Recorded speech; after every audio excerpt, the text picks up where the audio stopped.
When I was a kid, I remember there was this film called Anna Ballerina, and I used to watch it at home and I'd just like dance around the living room. I was always one of those weird kids that would kind of like sing a lot, and I was always very creative. So for me, it just felt like a natural expression. Well, I think there's something about dance about coming together, because with addiction it isolates you. So there's something about coming together and connecting as a group. And I think once we start to move, it brings you into that moment, into that present second.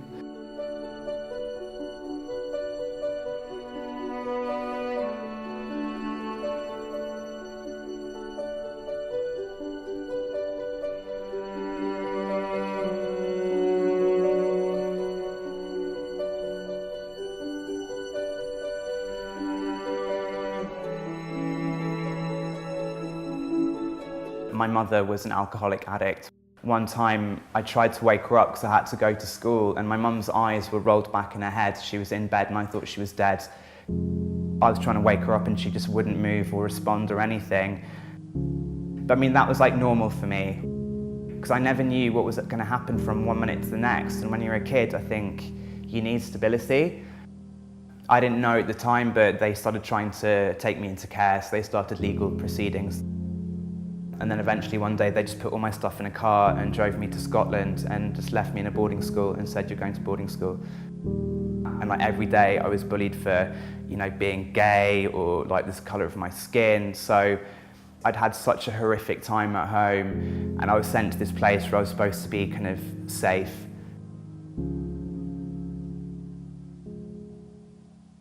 I'm always not amazed, but I'm always kind of blown away by some of the things that people share and where the inspiration, some of the inspiration comes from, because it's sometimes in the most darkest places, or sometimes the most, like the place where you wouldn't think it'd be there, and there it is, there's a gem. From the age of 9 to 12, I was sexually abused by a teacher at the school. I told them what had been going on, and basically they said that because of what was happening at home, I was like a problem child. So they called me a problem child, and that was their way of dealing with it. And they actually expelled me and said that you know, they didn't want to have me in their school.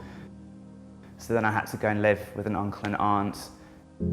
My aunt came to pick me up on that last day of school, and I was just crying because I was so upset, and she believed them, and that killed me. I didn't feel like I'd ever had an adult in my life that was there for me.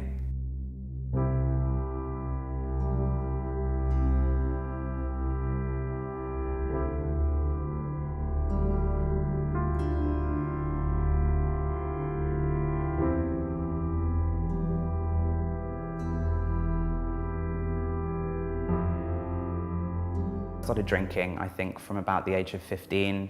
I was smoking weed by 17. By 18, I was taking club drugs.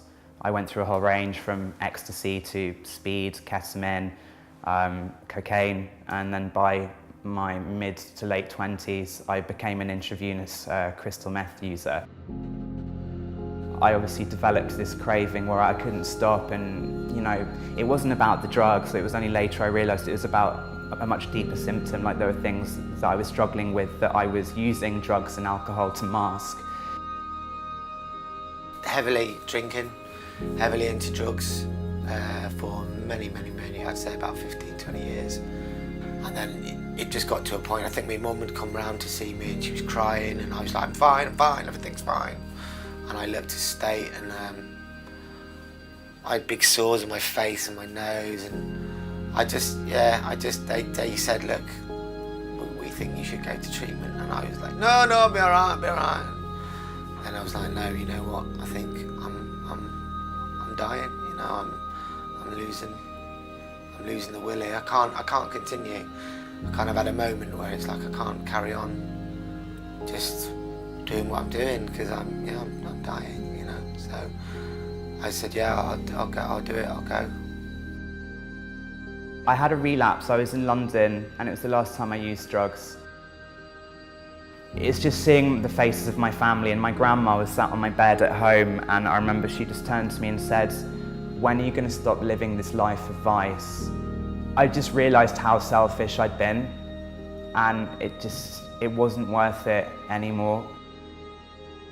At one point, I nearly died. I nearly had my legs amputated. They had to chop all my legs up and stuff, and I had organ failure, so I was in intensive care. But here I am, that was summer of 2013, and we're in, spring 2017. And I've just, a few weeks ago, I was dancing on stage at the Royal Opera House, so you figure it out. I don't know, it sounds like a fairy tale, doesn't it?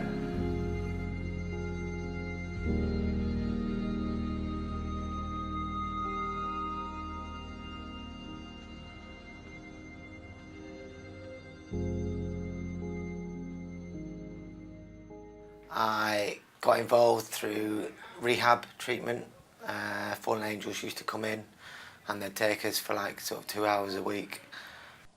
I started attending some workshops that Paul was doing once a week. I did some of the groups, but I wasn't regular because I was still kind of struggling with my recovery. And then last year, after kind of like coming every now and then, I started really focusing on it, and my recovery, became a lot stronger.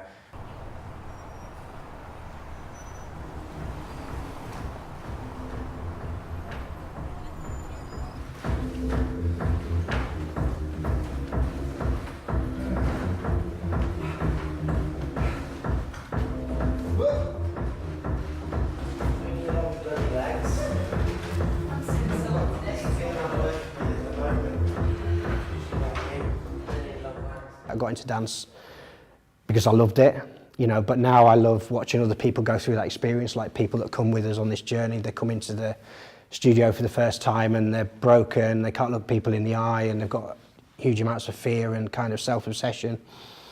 And then within a few weeks you start working with them, they start to, their eyes start to sparkle a little bit, and then you see them performing on stage, and then, then the audience reaction, and then, there's a real amazing, we're like a tight family, and everybody feels valued, everybody's got a voice, and there's a real sense of trust in the room.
It's really pushed me, it's really kind of challenged me, because dance, obviously I'm not a natural dancer, I'm not a natural kind of performer.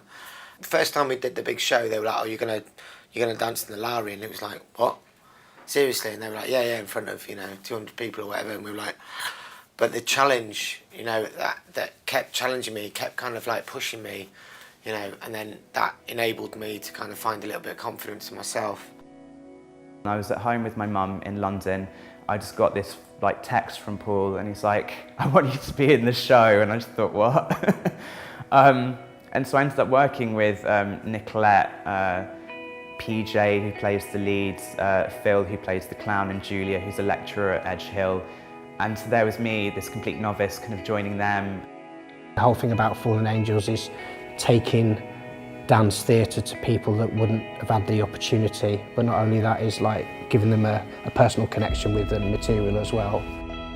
When I saw Paul earlier, he had a review of our performance in the Dancing Times, and the guy that reviewed us mentioned me at the end, and he says that I appeared Christ-like on stage, and that even though I'd been dancing for 6 months, I had, all the presence of a professional dancer. So that's how my life has changed. I've gone from having nothing to having all of these amazing opportunities, things that I never thought that I'd ever do, especially with my legs and stuff, but somehow, I don't know, something out there's had a different plan for me, Fallen Angels, I don't know, it's like a family, I'm I'm getting married next year, and Paul's like my best man, do you know what I mean? Because they've really been there for me, and I can always ring, you know, I can always kind of harass them, and it's also the knowledge I've learned from them I can pass on to others as well, and you know, that's what recovery's about. It's about passing it on and kind of moving on, you know. Yeah. For someone like me to come in and to have an amazing opportunity like that,